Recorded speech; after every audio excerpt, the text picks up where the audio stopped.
মা আমি একটু রাখতেছি, তোমার পরে কল দিতেছি। মাকে কমপ্লেন করছিস? মানে বুদ্ধু নাকি? এত বড় হয়ে এসব সিলি বিষয়ে মাকে কমপ্লেন করছিস?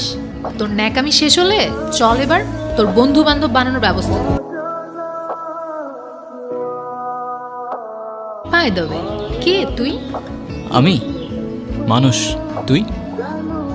তুই মানুষ হলে আমি উট পাখি। উট পাখি? বাহ, নাইস তো। এই তুই মারলি কেন? তোরে মারবো না তো কি করবো? কেন, আমি কি করছি? মার খাবি কিন্তু। খুদাই চিল্লাইতেছে সকাল সকাল, কাম নাই কোনো। হুদাই চিল্লাইতেছি না? তোরে যে কালকে বললাম দোস্ত স্যার অ্যাসাইনমেন্ট কি দিছে, তুই আমাকে কি বলছিলি? কি যেন বলছিলাম রে? আবার বেহায়ের মতো বলতেছে কি জন্য বলছিলাম রে? তুই আমাকে বলছিলি স্যার বলছে অ্যাসাইনমেন্ট লাগবে না। স্যার বলছে এবার কোনো প্যারা নাই, জাস্ট চিল করো তোমরা। আর ক্লাসে সবাই অ্যাসাইনমেন্ট জমা দিল কেন? তাহলে তো আমিও দেই নাই। এখন কি করবো সেইটা বল, সলিউশন বের কর।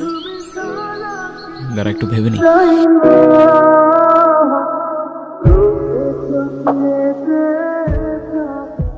মিম, একটা কথা বলি, আগে বল, রাগ করবি না? এত প্যাচাস কেন বল। আসলে আমার না অ্যাসাইনমেন্ট করতে ইচ্ছা করতেছিল না, আলসি লাগতেছিল।